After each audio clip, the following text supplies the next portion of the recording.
Muy buenas, mi nombre es Miguel Gómez Andrea, también me llaman Gol y soy autor de cómics, historietista y director, director y dramaturgo de teatro.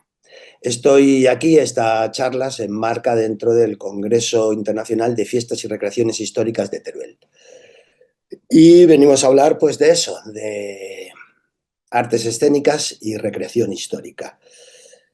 Eh, Mi currículum creo que me puede avalar para hablar de esto porque llevo ya realmente 30 años dedicándome a la divulgación de la historia, como he dicho, a través de los cómics y el teatro. De hecho, tengo una empresa, Estudio La Recua, que se dedica a esto principalmente. Entonces, realmente la historia es la base de mi trabajo artístico y de divulgación. Y bueno, para hacerse una idea más clara de todo lo que llevo haciendo a lo largo de todos estos años, pues tengo una página web que luego aparecerá por aquí en la pantalla en algún lugar, que es las 3 W, miguelgomezandrea-mediogol.es. En este trabajo artístico, cuando se habla muchas veces de la historia como base del trabajo artístico, se considera que esa información es un lastre al trabajo de ficción, una especie de inhibición que ha de sufrir el artista para poder expresarse al tener que contar una información histórica. Yo pienso que esto realmente, aunque ocurre muy frecuentemente, no tiene por qué ser así y Hollywood mismo, con sus despropósitos históricos, nos ha enseñado que se pueden contar historias muy interesantes, muy amenas, basadas en la historia y si se cuida el rigor histórico, pues mejor, que esto es realmente esencial y que Hollywood pues, no suele respetar. Luego hablaremos de ello. Quiero comentar que esta tarea, la divulgación de la historia, ha cogido una importancia añadida en los tiempos actuales en los que vivimos, en los que yo tengo la sensación, y creo que conmigo mucha gente, de que vivimos un proceso acelerado de borrado de nuestra memoria nacional. Esto no es algo exclusivo de aquí, ¿no? Ha ido ocurriendo siempre a lo largo de la historia. Todo imperio nuevo que llegaba conquistaba un territorio, pues borraba la historia del lugar conquistado y creaba una suerte de año cero a partir del cual comenzaba la nueva era con los nuevos conquistadores. Esto se repite constantemente. El último que podemos recordar de esto fue incluso la Revolución Francesa y es muy frecuente. Sin embargo, el conocimiento histórico es esencial desde mi punto de vista, porque de la misma manera que una persona, un individuo, tiene una identidad en base a los recuerdos de su vida, pues una nación, una sociedad, tiene una identidad en base a los recuerdos de su historia. Este tema yo suelo hacer siempre mucho énfasis y lo repito, y solo si estuviésemos en el público, pues le diría a cualquiera, a vosotros los que estáis allí, qué idea tiene cada uno de sí mismo. En fin, no quiero entrar en metafísica en este tipo de tema, pero nuestras ideas, el concepto que tenemos de nosotros mismos, nuestra identificación con nuestro cuerpo y nuestra mente está íntimamente asociada a nuestra memoria. ¿Quiénes somos? Pues en función de los recuerdos que tenemos. Y esto que funciona con un individuo funciona exactamente igual con una sociedad. Una sociedad sabe quién es, o sea, nadie nace sabiendo que es español. Es necesario, español, francés o italiano. Es necesario que desde niño mismo hay un relato, una sucesión de hechos y de circunstancias que le cuenten a esa persona recién venida al mundo o que se está criando como niño que pertenece a una nación, que tiene una cultura. Y entonces esto, la herramienta principal, no exclusiva, por supuesto, para transmitir esta identidad nacional, cultural, es la historia. Esto es así.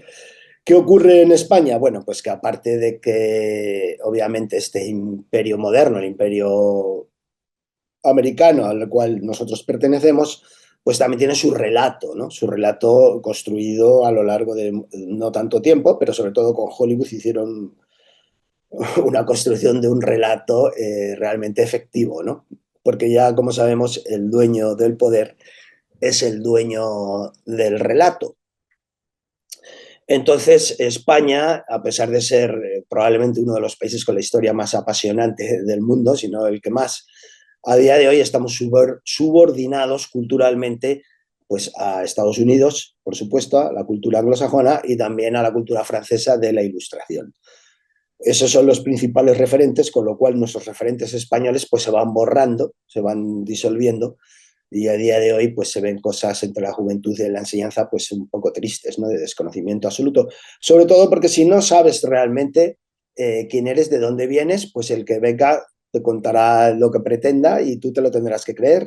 Me vais a permitir una pequeña anecdotilla. Aquí en el pueblo donde vivo, hace unos cuantos años, un hombre, una persona, se cayó trabajando desde una altura y perdió la memoria de quién realmente era.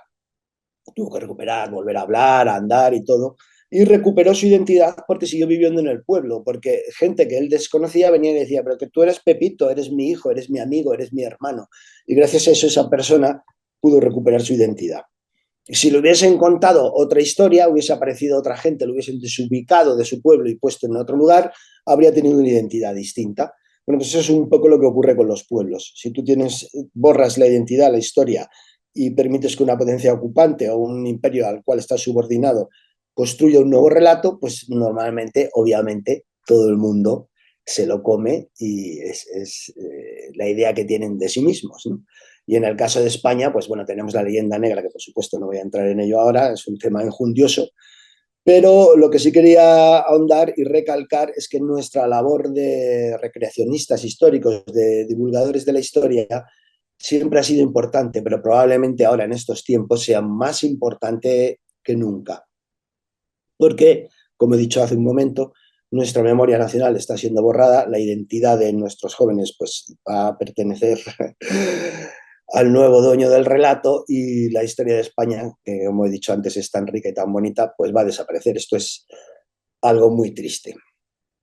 Dentro de la utilización de la historia como material, como base, como arcilla para el trabajo artístico, pues tenemos, creo yo, que hay dos concepciones o dos maneras de enfocarlo. Una es la recreación pura y dura del hecho o de los eventos históricos, y otra es utilizar el escenario histórico como lugar donde introducir una ficción narrativa, ¿no? O sea, se cuentas una historia, la que sea, una historia de amor, de robo, de ficción, de thriller, lo que quieras, y le das un marco histórico.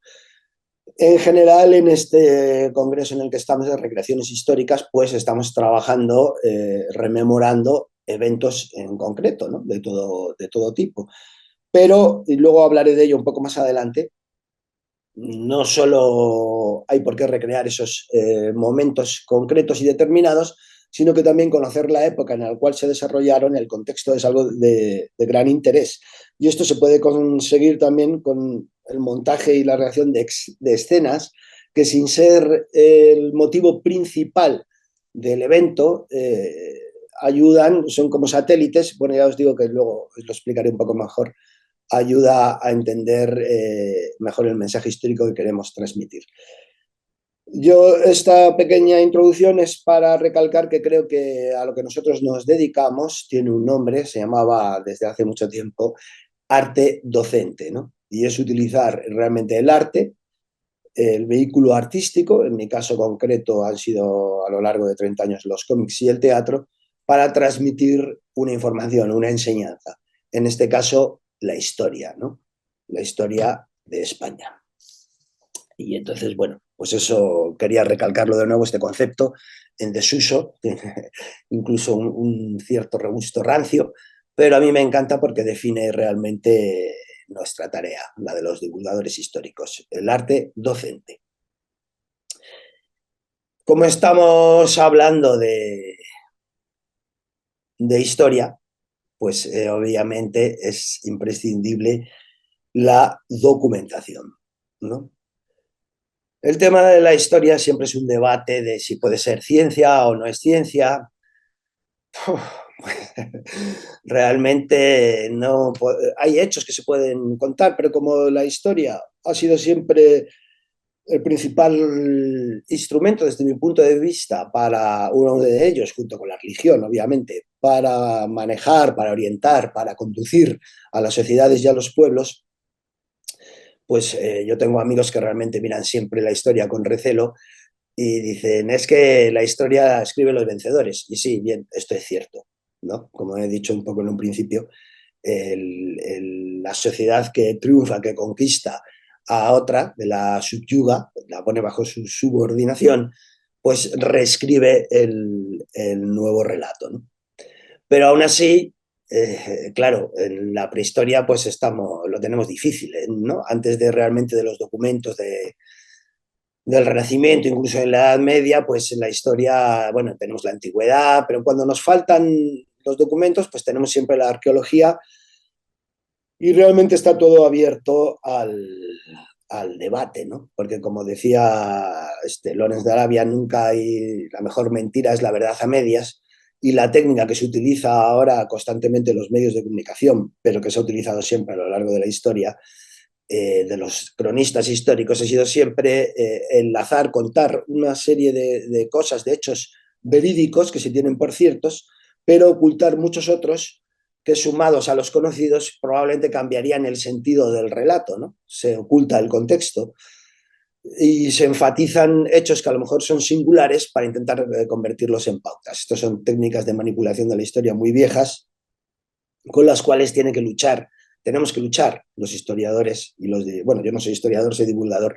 Nosotros trabajamos sobre el trabajo de los historiadores. Hay que rebuscar, hay que leer, hay que sumergirse, hay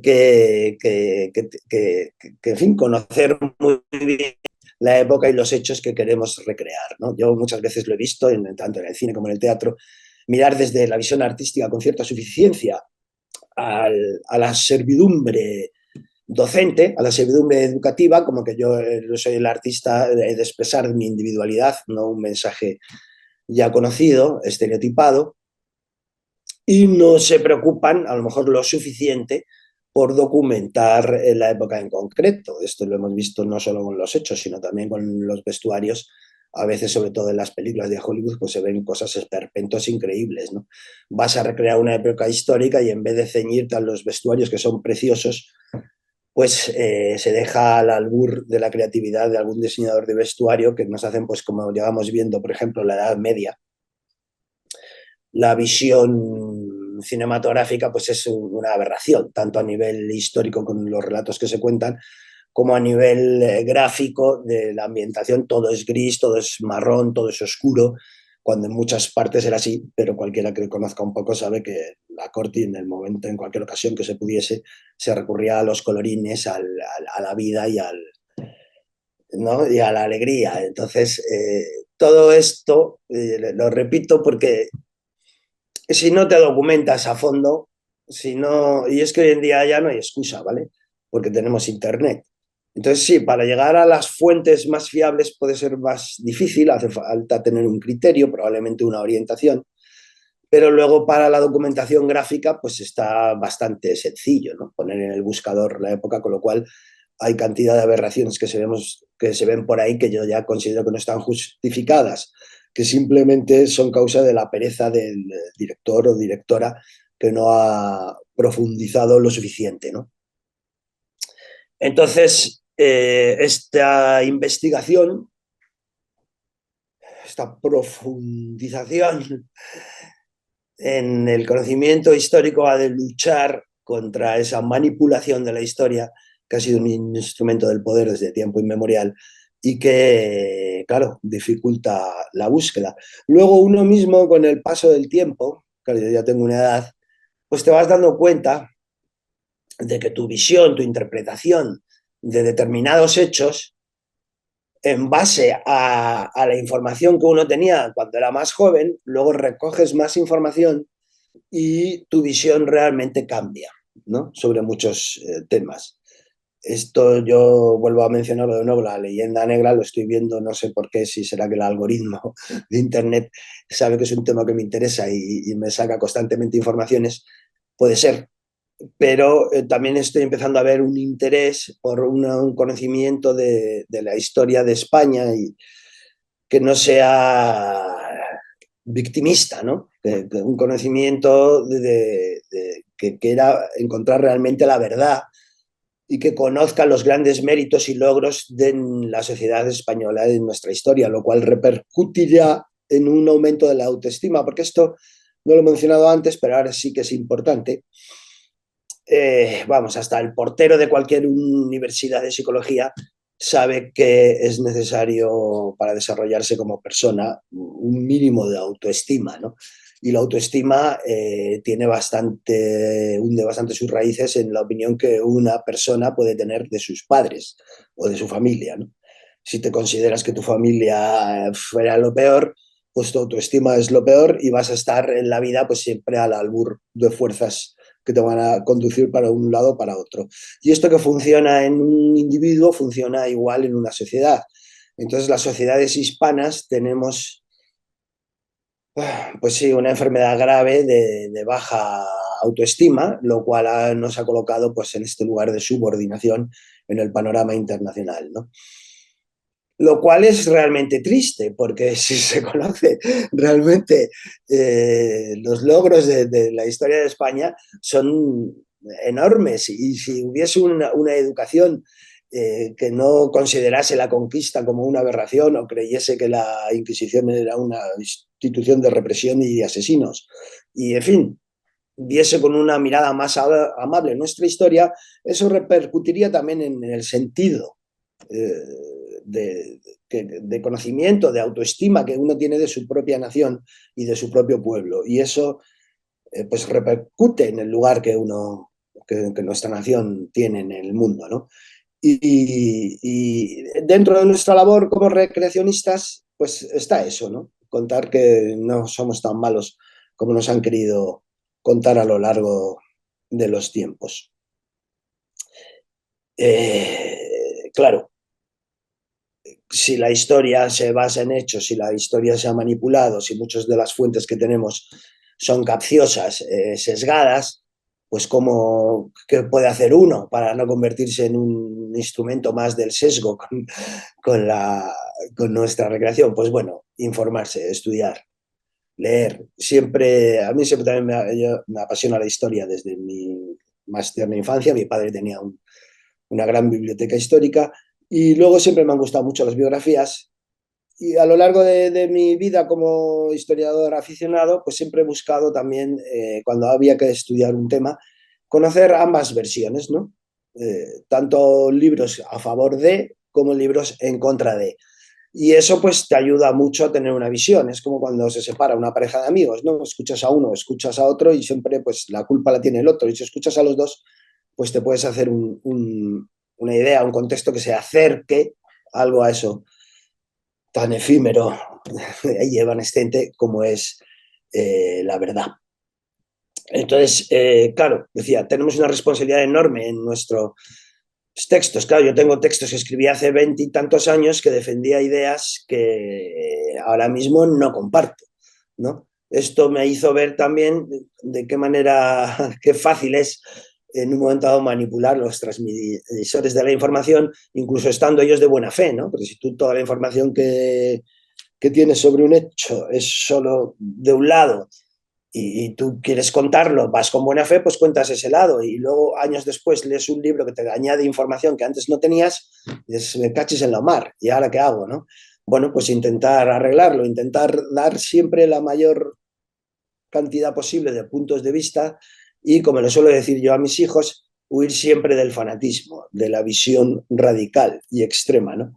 En ese aspecto soy siempre admirador del pensamiento chino, en el sentido de que considera los opuestos complementarios, ¿no? A la hora de contemplar cualquier hecho. Esta actitud me parece hoy en día más necesaria que nunca cuando vivimos en un estado de crispación social. Los medios constantemente nos apartan del estudio pausado de las situaciones para hacernos esclavos de las emociones y acabar con todo tipo de debate o de discernimiento de lo que está realmente ocurriendo. Eso hay que intentar evitarlo y comprender siempre los diferentes aspectos del momento histórico que queremos tratar. Vale, claro. El texto, una vez que nos hemos documentado, es la primera, bueno, el segundo paso, ¿no? En este tema de la recreación histórica utilizando, tanto en mi caso, tanto los cómics como el teatro, el guión es el punto de partida. El guión en el caso del cómic, en el texto dramático en el caso del teatro. Hay que documentarse, conocerlo bien y luego intentar hacer un texto ameno, dinámico y algo que yo me parece esencial desde siempre, lo desarrollaré luego un poco más adelante, es el humor, ¿no? Introducir humor dentro del texto recreacionista e intentar huir en la medida de lo posible de las grandes parrafadas tediosas. Y claro, la sobredosis de información aburre en general a todo el mundo, eso hay que tenerlo en cuenta.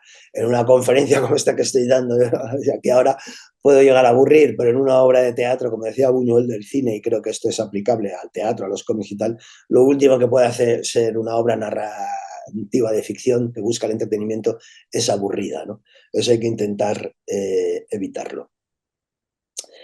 Entonces, claro, bueno, no voy a dar ahora aquí un cursillo de cómo se escribe un texto, ¿no? Está el esquema tradicional, planteamiento, nudo y desenlace, y algo para mí esencial, que ya también desarrollaré un poco más adelante, que son los personajes. Los personajes son, vamos, lo más importante.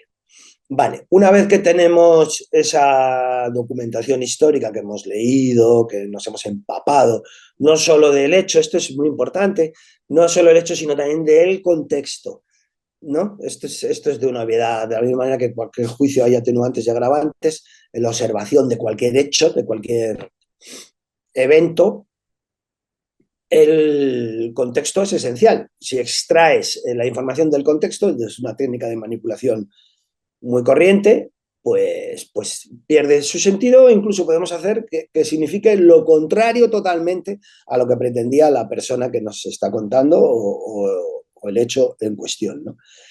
El contexto es esencial. Por eso yo en el campo del teatro, sí, en los dos campos, tanto con compañeros, tanto del cómic como del teatro, artistas, es muy frecuente que miren con recelo el tema de la documentación, ya lo he comentado antes. O sea, que les parezca como un lastre, como un aburrimiento, como una pesadez, que tengo que documentarme para...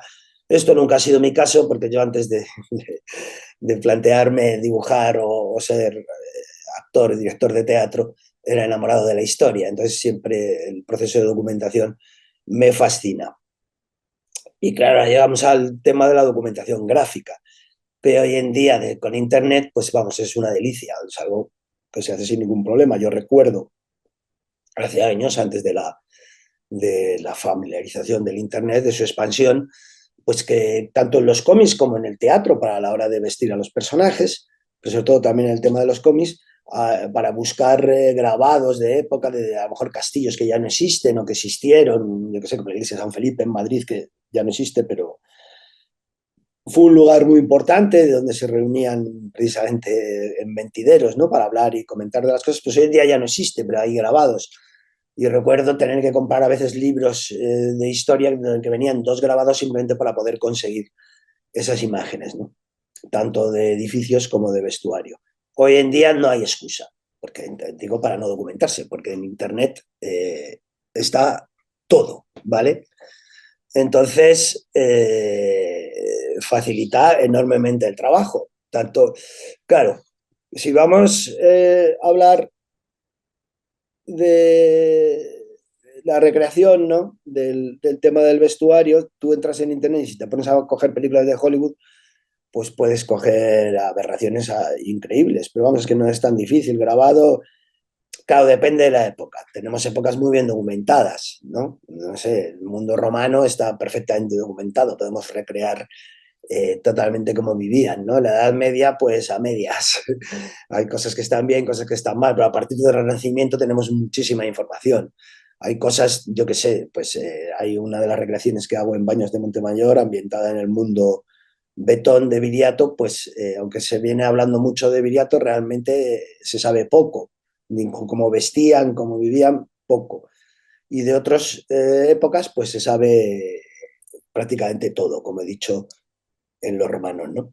Entonces, claro, a la hora de la recreación en el aspecto gráfico, bueno, el aspecto de imagen escénico, son dos cosas, el vestuario y la escenografía. Como he dicho antes, cuando estás en el mundo artístico del teatro profesional, puedes hacer una obra, es muy frecuente, de ambientación histórica en la cual no tengas la servidumbre de la documentación. Pero aquí en el recreacionismo histórico yo creo que es imprescindible, a mí me lo parece, para acercar una visión verdadera de lo que fue el pasado, que el vestuario y las escenografías pues estén trabajados. El vestuario, yo en mis montajes, no, aunque soy dibujante, no hago figurines, sino que busco realmente de grabados los trajes apropiados que necesito para mis personajes. Y es lo que le transmito, le paso a las modistas, a los vestuaristas, los que diseñan el vestuario. Las escenografías, claro, es otro tema.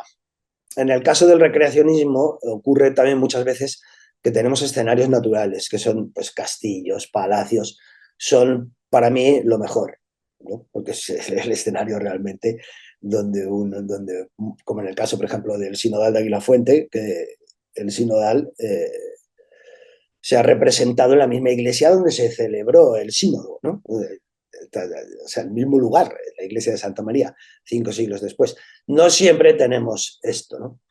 Entonces, claro, a la hora del tema del presupuesto de la recreación, en mi caso concreto, yo soy muy amigo, más amigo del teatro de texto y de personajes. Con lo cual miro con cierto recelo, lo respeto, en sus montajes hace lo que considera más oportuno, pues las proyecciones, los videomappings, todo esto creo que nos saca del teatro y nos acerca más al cine, o ¿no? A la espectacularidad de la pantalla. A mí no me va. Y luego también el tema de la escenografía, una escenografía espectacular, pues muchas veces está íntimamente asociado a la capacidad presupuestaria. Entonces, realmente puedes recrear pues un castillo, un salón, algo con visos de verosimilitud que quede bien, pues entonces fantástico. Pero si no, en mi caso concreto, a montajes de escenas breves que ya he dicho que ahora lo explicaré, no me importa recurrir a la caja negra y, sin embargo, a los actores en texto bien vestidos. Bien vestidos me refiero con un traje acorde a la época, que, insisto, no es nada fácil, digo, no es nada difícil de encontrar porque está en Internet. Hay cosas que yo, por ejemplo, no consigo explicarme. Y es, si hablamos en el siglo XV, finales del XV, siglo XVI, que por los motivos que escapan a mi control es una época en la cual he hecho bastantes recreaciones. Bueno, pues en esa época, a principios del siglo XVI, era muy difícil que un hombre saliese a la calle sin llevar la cabeza cubierta, ¿no? Luego en tiempos posteriores también. Rarísimo. O sea, la gente se descubría en casa o delante del rey. De hecho, eh, los grandes de España tenían el privilegio de poder mantenerse con la cabeza cubierta delante del rey. O sea, era algo realmente importante y simbólico.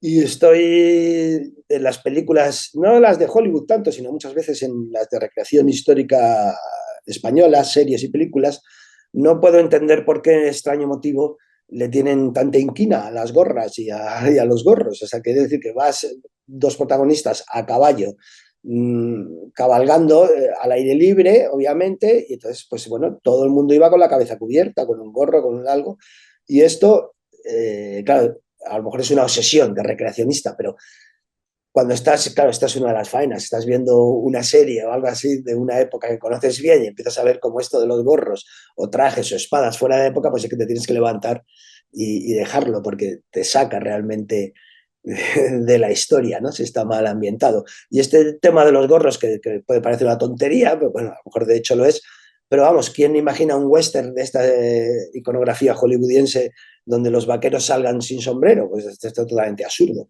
Entonces, cuando yo veo, yo que sé, al Cid ahí cabalgando o preparados ya para la batalla, sin yelmo, ¿no? A cabeza descubierta, etcétera, etcétera, pues estas son cosas absurdas que no entiendo y que supongo que son servidumbres del mercado, de las cuales, insisto, yo tampoco tengo por qué creérmelo, porque tú puedes documentar perfectamente y ambientar una historia y no tiene por qué yo ir en detrimento del ritmo de la historia, ¿no? Siempre veo cuando vemos esta serie de Juego de Tronos el despliegue increíble que hacen en la ambientación y tal, y todo es ficción, y ese mismo despliegue al servicio de una ambientación histórica, pues sería algo impresionante.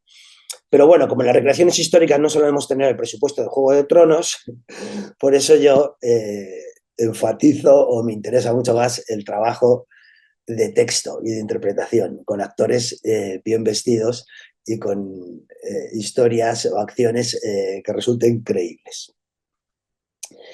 Vale, los actores y las actrices. Esto es esencial. Los personajes. Hay, no se ha muerto todavía, creo, un guionista de cómic japonés que hace cómic histórico, Kazuo Koike, que decía una frase, dice, si tengo los personajes, tengo la historia. No es que lo diga solo Kazuo Koike, cualquier persona que se dedica a escribir y mucha gente más, pues sabe que los personajes son esenciales, ¿de acuerdo? O sea, nosotros como espectadores, eh, si queremos que la historia nos llegue, necesitamos un cierto grado de identificación con los que actúan allí. Esto me viene marca, enlaza con lo que hablaba antes de la espectacularidad, ¿no? Espectacularidad, pues yo qué sé, espectáculos como los de Puy de Foy o Foix, como se pronuncie, que se apoyan más en movimientos de masas, en puestas en escena realmente brillantes, porque tienen medios y pueden hacerlo. ¿No? Pero si no, yo mismo en mis montajes me viene ahora a la mente, pues un par de veces he intentado montar peleas de espadas y claro, si puedes contratar a especialistas para que lo hagan, pues te queda de maravilla, pero si tienes que hacerlo con gente aficionada, pues es una cosa mucho más complicada, ¿no? Que en un momento dado pues tienes que acabar renunciando a ello. Entonces, ¿qué busco? Personajes. Hay algo muy claro, ¿no? Tú puedes tener un texto muy bueno, yo qué sé, uno de Cervantes o un guión magnífico, pero si está mal interpretado, nadie se lo va a creer, nadie lo va a soportar, va a ser un tostón. Esto es obvio. Por contra, si tienes un texto aburrido, pesado, pero tienes un actor o una actriz con carisma interpretándolo, pues lo sigues. Esta es la base, el pilar del star system hollywoodiense. Los actores se dieron cuenta de que, a día de hoy sigue vigente, claro, de que su presencia, su interpretación es determinante, determinante. En el teatro pasa exactamente lo mismo. O sea, el texto puede ser muy bueno, te lo puedes haber trabajado, documentado, con tensión dramática, en fin, con todo lo que quieras, todos los elementos, pero si la actriz o el actor no es veraz, no transmite, pues estás hundido, ¿vale? Ahí no hay nada que hacer. Entonces, claro, aquí estamos hablando del recreacionismo histórico. Yo en mi carrera, pues por supuesto, tengo una compañía de teatro también, hemos hecho espectáculos profesionales, montajes profesionales y luego también los de recreación. Entonces, el trabajo es totalmente distinto. No es lo mismo trabajar con profesionales, gente que está cobrando, con un montaje con su estreno, con sus horarios que puedes apretar, puedes llegar, ir mucho más allá, que con gente aficionada que vive en el pueblo, en la localidad y que viene para la obra pues a pasar un buen rato, lógicamente. Vienen a ensayar para preparar el montaje, pero no vienen a sufrir ni que se les presione más allá de sus posibilidades, sino que vienen a divertirse, ¿no? Y esto es esencial. Yo a lo largo de los años que llevo con esto, pues en un principio que escribía no me atrevía tanto a lo mejor a dirigir obras más grandes, dirigía otras más pequeñas y contraté directores que venían del mundo profesional y algunos pues tenían problemas realmente a la hora de dirigir porque claro, no se dirige lo mismo a un actor profesional, puedes, como acabo de decir, apretarle casi un poco más allá de sus límites. No es que a mí me guste hacerlo, pero lo he visto hacer, pero a un, yo qué sé, un carnicero o un carpintero que viene a pasar el rato en el ensayo Empiezas a apretarle, repite, repite, repite, tal, ¿no? Así allá llega un momento en que puede llegar a colapsar y lo he visto más de una vez, ¿no? Entonces, el concepto es totalmente distinto. Y aquí hay un fundamental, que es el casting, claro, la elección del elenco. Ahí no se puede fallar, pero se puede fallar, o sea, no se debe fallar, pero obviamente se puede fallar, ¿no? ¿Por qué digo que es esencial? Porque, claro, a un actor no profesional, un actor aficionado, salvo alguna extraña excepción, no le puedes pedir que recree o que cree un personaje que se aleje mucho de su propia naturaleza. Es algo bastante difícil. O sea, a alguien tímido, pedirle que haga de persona expansiva, aunque he visto cosas milagrosas a lo largo de mi carrera, y a la inversa, ¿no? La idea es encontrar en el casting el papel se ajuste al carácter de esta persona y luego esta persona, esta actriz, actor, haga suyo el personaje, lo convierta en parte de ella o de él. No intente construir una reacción ajena a su forma de ser. Ese es el modo en el que yo trabajo, llevo años con esto y me viene funcionando, ¿vale? O sea, busco realmente la naturalidad, crear un ambiente tranquilo, de relax en el ensayo y que la actriz o el actor se encuentre suficientemente cómodo para hacer suyo ese texto y que transmita verdad. He visto grandes progresos a lo largo de los años. Esto es lo que se llamamos aquí en el oficio hacer tablas, ¿no? Empezar con gente en sitios, yo que sé, como en Aguilafuente, que llevo casi 20 años ya, gente que empezaba muy floja, que en un principio pues con miedo escénico, no, normal, natural, y con el paso de los años han ido cogiendo esa confianza y llegan a tener un nivel interpretativo, pues sí, sinceramente, aunque suene un poco fuerte, a nivel profesional, realmente, porque han conseguido esa confianza, esa seguridad en las tablas, ¿no? Pero no siempre tienes 20 años para ir formando a las actrices y a los actores. Entonces, como punto de partida, buscar, escoger que el personaje se ajuste al carácter de la persona, de la actriz o del actor, y que lo trabaje buscando una naturalidad, ¿no? Alejarse de su forma de ser. Este es el modo para dirigir que vengo yo utilizando en los últimos años, vamos, desde que dirijo, no en mi grupo profesional, sino en estos montajes populares, como decía Miguel Nieto, que en paz descanse, todo un pueblo sobre el escenario, ¿no? Esto es muy importante, ¿no? Los actores van cogiendo eso, tablas, presencia. Es también, hablando ya después de tantos años, muy importante tener en cuenta que el elenco sea intergeneracional. En general, en estos montajes de teatro, en mi experiencia ya de todas las localidades que he ido, siempre cuando convocas para el casting, mayoritariamente son mujeres, chicas o mujeres de una edad, mediana edad y chavalillas jóvenes. Predominan las mujeres, eso como en prácticamente casi todo, ¿no? Entonces, claro, a veces, por ejemplo, en el Sinodal de Aguilafuente, que era un elenco principalmente masculino, a veces es difícil, ¿no? Tienes que ver, porque claro, tiene que haber un equilibrio entre hombres y mujeres normalmente, pero parece que ellas tienen más afición por el teatro, porque la realidad es esta. Y no solo el tema de hombre o mujer, sino también la edad. Yo en los años que llevo trabajando he observado que a mí me gusta mucho trabajar con niños, con jóvenes, y lo intento y escribo escenas y personajes para que pueda ser así. Pero tenemos desde niños hasta 4 años, este último año hemos actuado algunos, hasta jóvenes adolescentes como los 20 años así, es relativamente fácil encontrar voluntarios. Ya acercándose a la adolescencia, más voluntarias que voluntarios.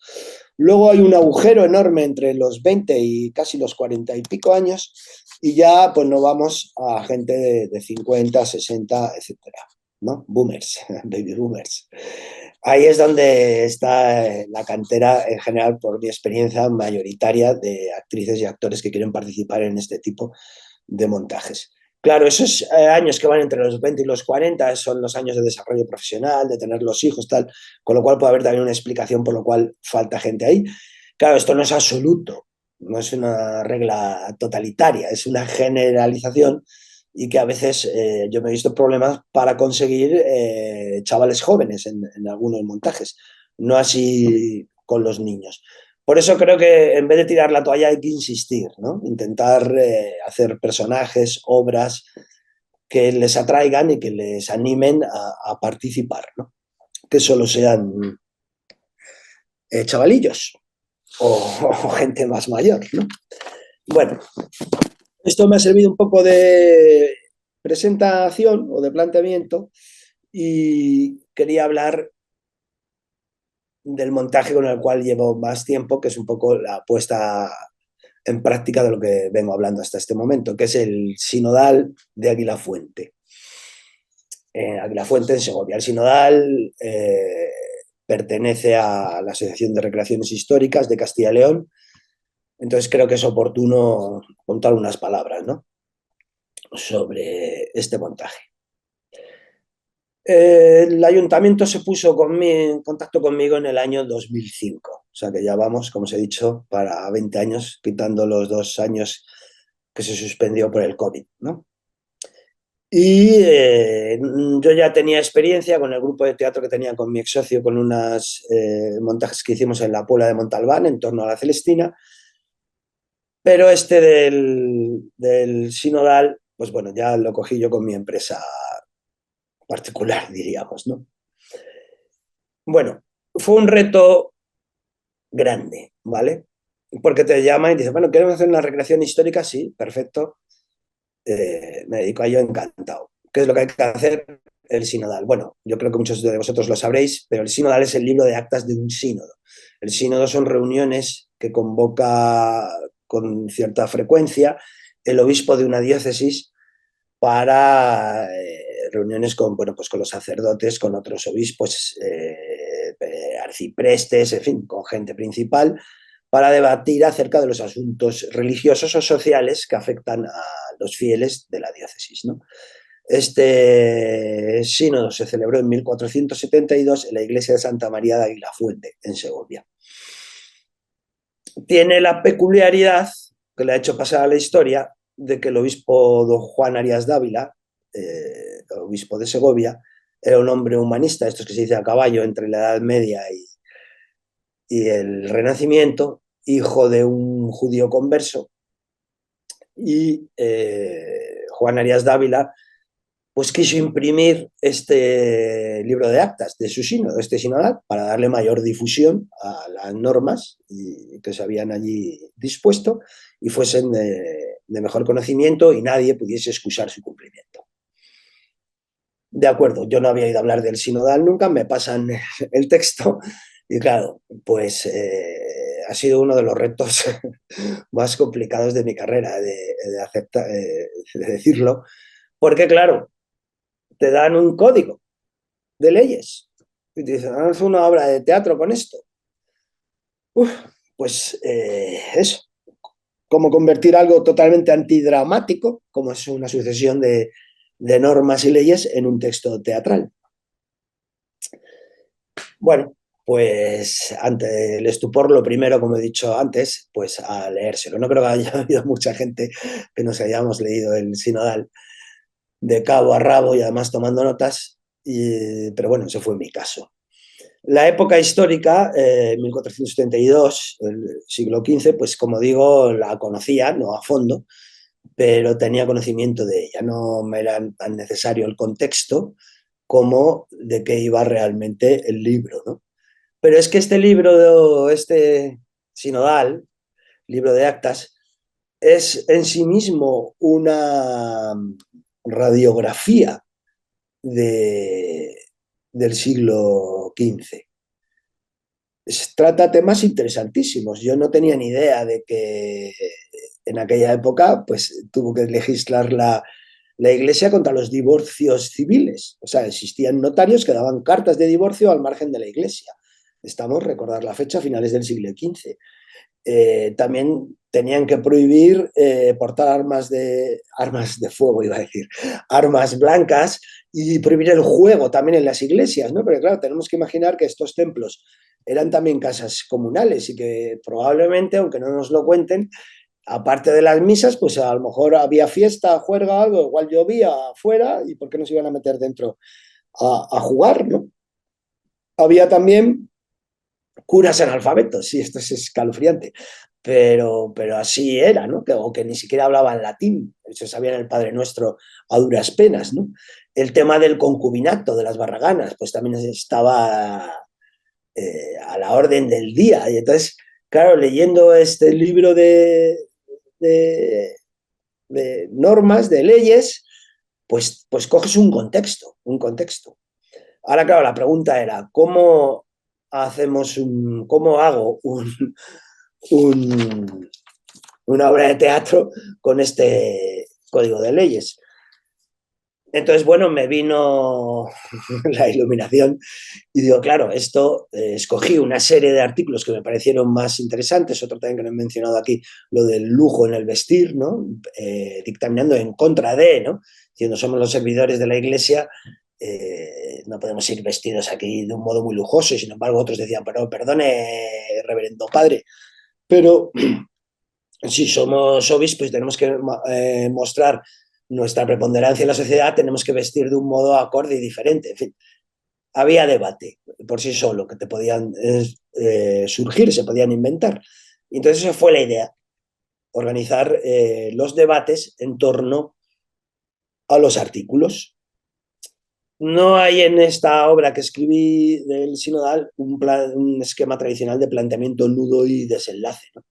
Se van debatiendo los artículos, casi podría decirse que es como un reportaje dramatizado, ¿no? Tuve que tomarme una licencia histórica porque en el listado de los 80 asistentes al sínodo, pues todos eran hombres.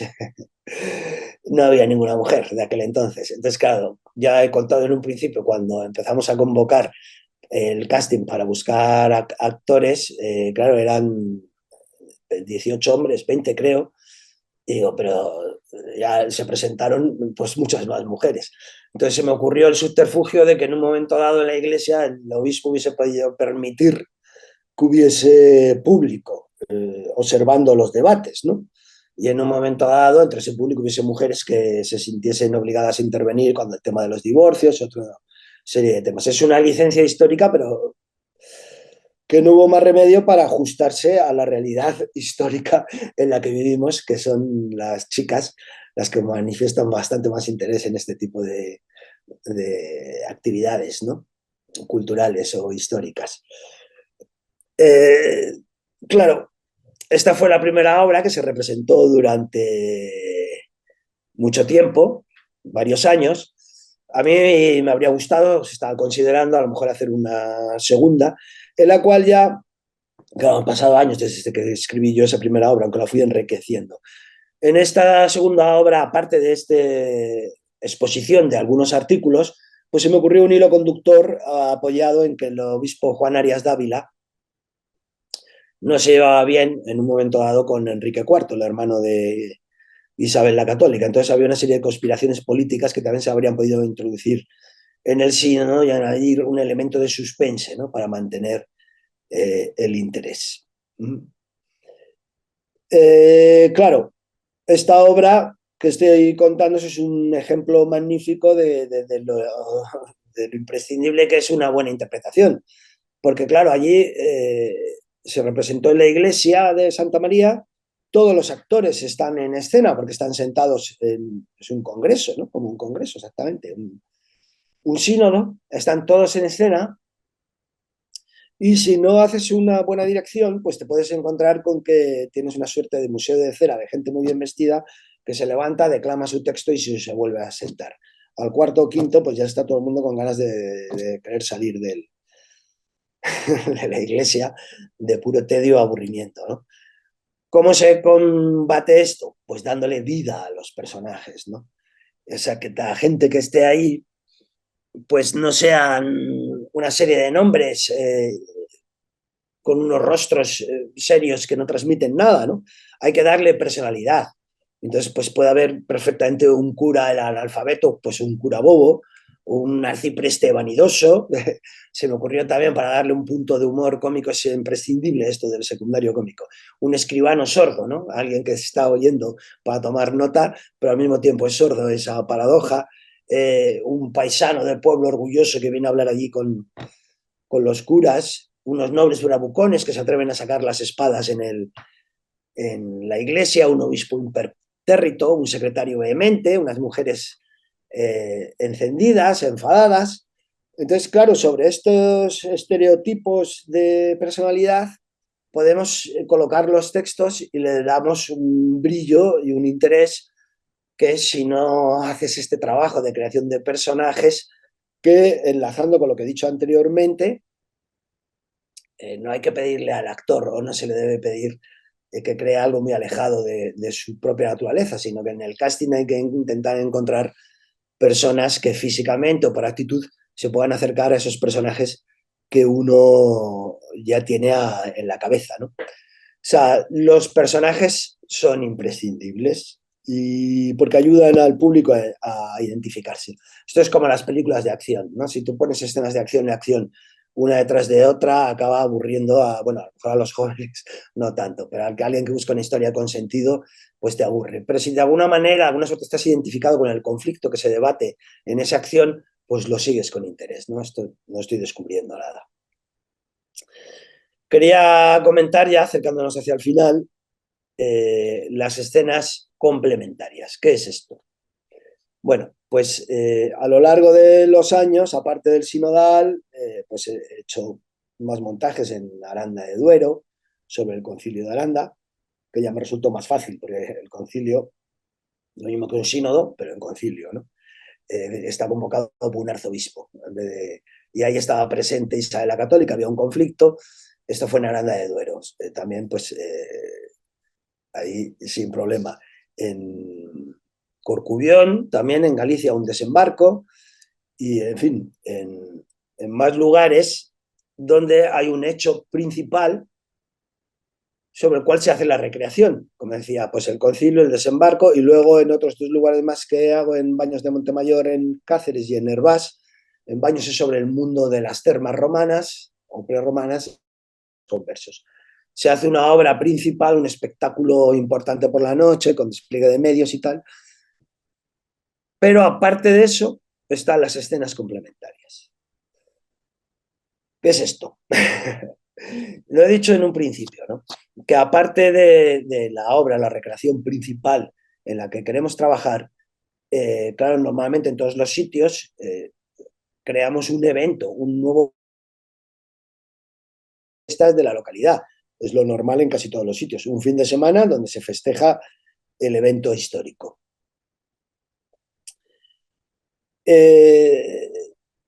Claro, eso suele ser por la noche, pero a lo largo de todo el fin de semana, en Aguilafuentes, donde, y también lo hicimos en La Puebla yo ya hace años que no estoy allí, pero en Aguilafuentes lo mantengo, a lo largo del fin de semana se pueden hacer más representaciones relacionadas con el tema de la recreación.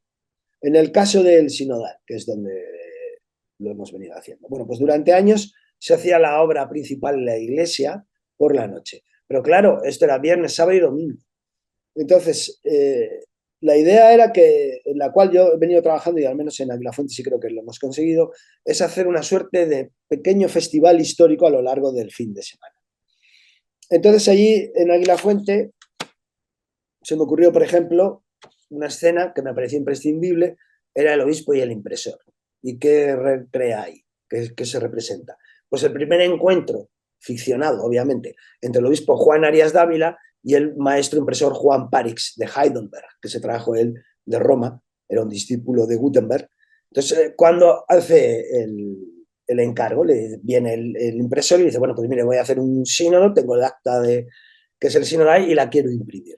Este obispo Juan Arias Dávila tenía un secretario, Fray Antón de Villacastín, que hace de intermedio y de opositor, en fin, le da ritmo dramático y crea tensión dramática a esa reunión. Esto es una escena que dura a día de hoy 15 minutos. Representamos en un salón del ayuntamiento con velas y se representa 2, 3, 4 veces a lo largo del fin de semana según se vaya viendo. Claro, te ayuda a comprender, ¿no? Tú vas a ver luego a la noche la obra del Sino, o ibas a ver. Pero esta obrita que has podido ver a lo largo del día te ha colocado, te ha dado contexto, ¿no? Claro, las obras principales son siempre para mucha gente, 300, 400 personas, en fin, lo que dé el aforo. Estas obritas pequeñas están siempre pensadas para foros más pequeños, depende del local, 40, 50, ¿no? 100 personas como mucho. Otras obritas que hemos hecho ahí, por ejemplo, son o la curandera o la boda.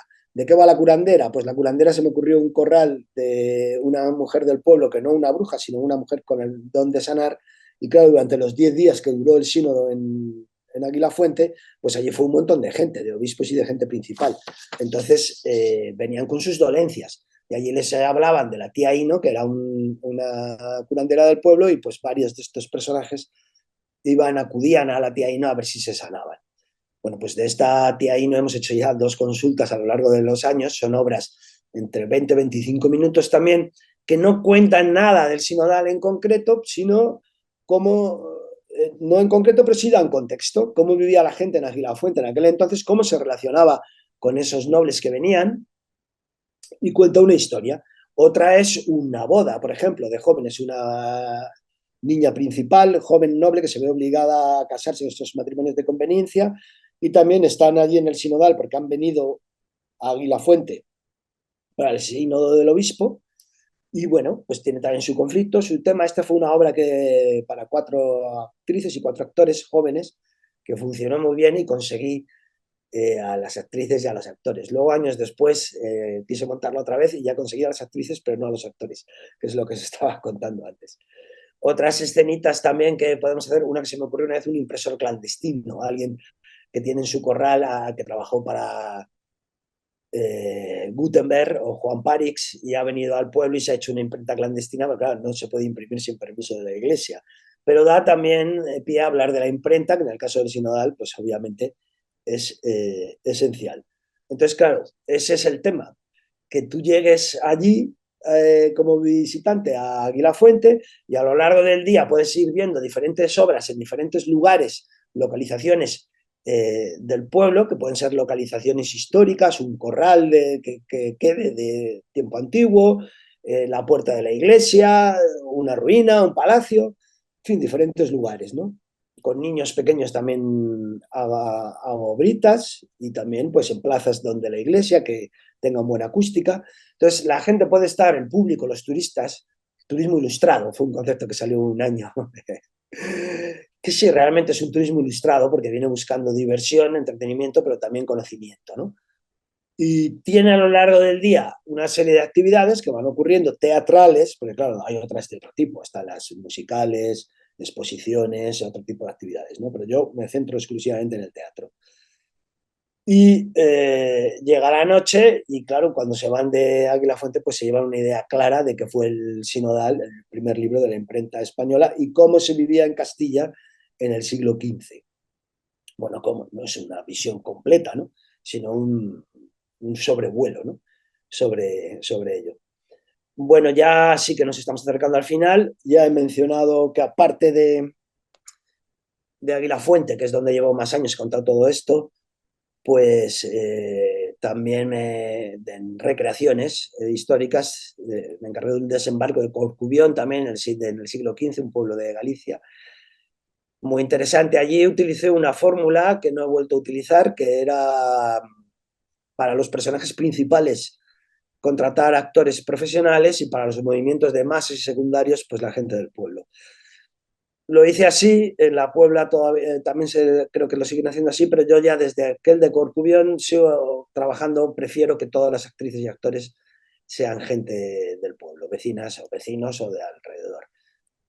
Me viene funcionando bien y creo que todos lo agradecen, ¿no? Más que sea gente de allí que disfrute montando su obra, que bueno, luego está ese tema también de la relación de la gente del pueblo cuando se apuntan a ese taller de teatro, esos vecinos o vecinas que se saludaban con el hola y adiós y que a lo mejor aunque lleven media vida viviendo allí, se conocen gracias al teatro. Pero bueno, esto no solo pasa con el teatro, ¿no? Sino, supongo que con otras muchas actividades que se hacen.